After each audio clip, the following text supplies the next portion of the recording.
छात्र बहिष्कार मामले में सर क्या अपडेट है? छात्र में जो हमारे अनुसूचित जाति समाज का एक सामाजिक बहिष्कार हुआ था, उसमें एक एफआईआर नंबर 352 दर्ज हुई थी, जिसमें 23 आरोपियों के नाम है जो दलित समाज के सामाजिक बहिष्कार करने में शामिल थे। और वो एफआईआर 10वें महीने में दर्ज हुई थी और आज आप देखिए कि तीसरा महीना अगले साल का 2022 का तीसरा महीना चल रहा है।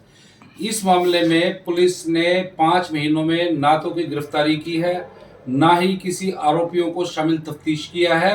और आज हमारे सुनने में आया है कि इस मामले में पुलिस ने 23 में से केवल 3 आरोपियों के खिलाफ सामाजिक बहिष्कार का आरोपी उन लोगों को मानते हुए SC/ST एक्ट के तहत स्थापित विशेष अदालत, जींद की विशेष अदालत में चालान दिया है।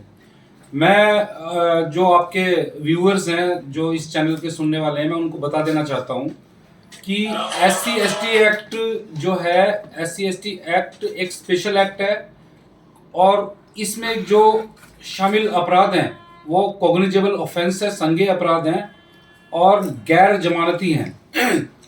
और जहां तक सीधा चालान देने का मामला है, कोर्ट में सीधा चालान देने का मामला है, तो एक सेटल्ड लॉ है, CRPC भी यही कहती है कि गैर जमानती अपराध में जांच अधिकारी सीधा कोर्ट में चालान नहीं दे सकता है।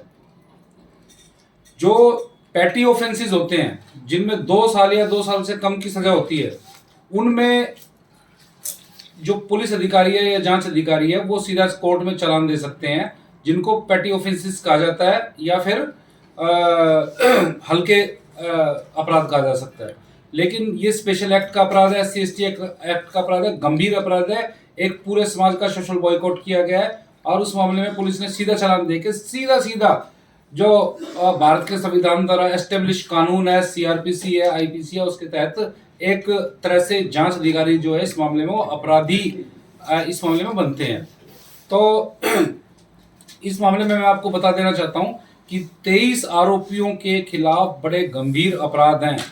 वो गांव में एक पंचायत करते हैं और उस पंचायत में पीड़ित पक्ष के ऊपर दबाव बनाया जाता है कि या तो मुकदमा नंबर 242, मुकदमा नंबर 306 हमारे खिलाफ वापस ले लो, नहीं तो तुम्हारा सोशल बॉयकॉट कर देंगे।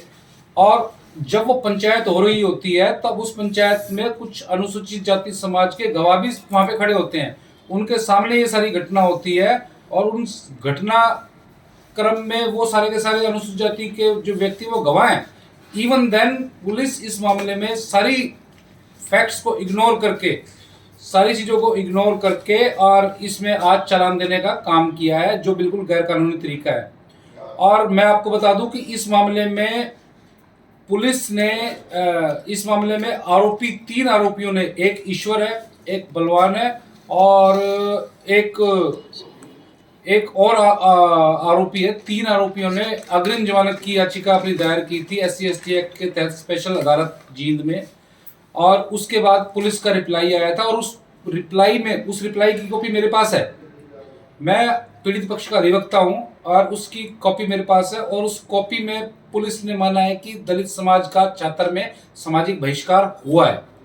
दूसरी बात, उसमें पुलिस ने कहा है कि हमारी प्रिलिमिनरी इन्वेस्टिगेशन में आफ्टर रजिस्ट्रेशन ऑफ FIR हमारी इन्वेस्टिगेशन में 3 आरोपी मेन निकल के आए हैं जो सामाजिक बहिष्कार मामले में शामिल है। तीसरी बात, हमारी जांच अभी जारी है, इसमें और भी आरोपी शामिल हो सकते हैं। और सबसे महत्वपूर्ण बात इसमें यह है कि उस रिप्लाई में यह लिखा गया है कि छतर गांव जाट बहुल गांव है और अगर इसमें हमने गिरफ्तारी की तो कानून व्यवस्था की समस्या पैदा हो सकती है, इसलिए हम इस मामले में चालान दे रहे हैं।